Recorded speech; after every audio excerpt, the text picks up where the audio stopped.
कराची में तूफ़ानी बरसात तबाही मचाए छॾी। 20 ॼणा फोत, 60 खां मथे ज़ख़्मी। बल्दिया मवाज ॻोठ वेझो बरसात दौरान भित किरण सबबि 13 माण्हू हयाती विञाए वेठा। लांढी कोरंगी मस्जिद कॉलोनी में भितियूं ऐं वण किरण जा वाक़िया। 2 औरतूं ऐं 2 मर्द फोत। शाह लतीफ़ टाउन ऐं मलिर नदी यारू ॻोठ भरिसां विॼ किरण सबबि 2 ॼणा अॼु जो शिकार। शहर जे मुख़्तलिफ़ इलाक़नि में बरसात दौरान धार वाक़ियनि हादसनि में 60 खां मथे माण्हू ज़ख़्मी। जाती में बरसात सबबि भित किरण के नतीजे में चौकीदार दबजी फोत। शहर तोड़े भर पासे में तूफ़ानी बरसात सबबि घरनि जूं छितियूं उॾामी वयूं।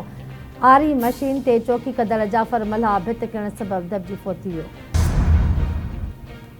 मौसमियात खाते कराची में अॼु बि 2 पहिर खां बरसात जो इम्कान ज़ाहिर करे छॾियो। मौसमियात खाते जे चवण त मुख़्तलिफ़ इलाक़नि में तेज़ हवा ऐं गजगोड़ सां मींहुं वसी सघे थो। ईद उल फितर जे पहिरें ॾींहुं हल्को मींहुं वसण जो इम्कान आहे।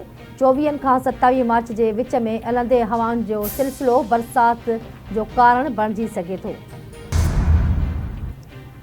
मटियारी जो क़ौमी शहरात ते ख़ौफ़नाक हादसो। 4 ॼणा अॼु जो शिकार, केतिरा ई ज़ख़्मी। कराची खां मुल्तान वेंदड़ मुसाफ़िर कोच ड्राइवर जे कंट्रोल मां निकिरी कल्टी थी पई। फोत थियलनि में मोहम्मद रफ़ीक पुट गुलाम नबी ऐं जहांगीर पुट राना बशीर राजपूत शामिल। हादसे में केतिरा ई मुसाफ़िर ज़ख़्मी थी पिया। इस्पताल मुंतक़िल। 3 ॼणनि जी हालत ॻणितीअ जोगी।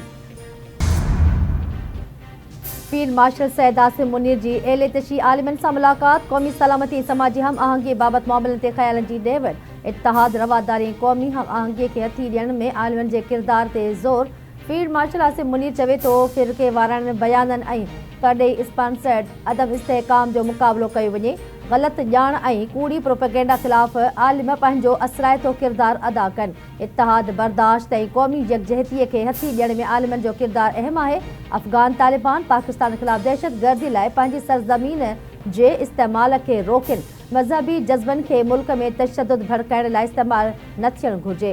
कंहिं ॿिए मुल्क जे वाक़िअनि जी बुनियाद ते पाकिस्तान में तशद्दुद हरगिज़ बर्दाश्त न कयो वेंदो। दहशतगर्दनि ऐं उन्हनि जे नेटवर्क्स जो जिते बि वजूद हूंदो उन्हनि खे ख़त्म कयो वेंदो। पाकिस्तान तरफ़ां ईद उल फितर जे मौक़े ते ऑपरेशन ग़ज़्व उल हक़ रोकण जो फ़ैसिलो। सुदसमा वारे वफ़ाक़ी वज़ीर अताउल्लाह तार चयो आहे त ऑपरेशन ग़ज़्व उल हक़ सऊदी अरब, कतर ऐं तुर्किया जी दरख़्वास्त ते आर्ज़ी तौरु रोकियो वियो आहे। ऑपरेशन में अॼु राति 12 वॻे खां 24 मार्च ताईं राति 12 वॻे ताईं वक़्फ़ो हूंदो। पाकिस्तान इहो क़दम नेक नियतीअ सां खंयो आहे। कंहिं बि दहशतगर्दी जी सूरत में ऑपरेशन ॿीहर शुरू थी वेंदो। ईरान इंटेलिजेंस वज़ीर सैयद इस्माइल ख़तीब जे शहीद थियण जी बि तस्दीक़ करे छॾी। ईरानी सदर मसूद पिज़ेशकियान जो सोशल मीडिया ते फ़ारसी ज़बान में जारी पंहिंजे बयान में इसराइली ख़िते में सैयद इस्माइल ख़तीब जी शहादत जी तस्दीक़। चवे थो इस्माइल ख़तीब अली लारजानी ऐं अज़ीज़ नासिरज़ादा खे बुज़दिलाणे हमले में शहीद कयो वियो। हू ईरान जे अज़ीम अवाम सां शहादतुनि ते ताज़ियत करे थो।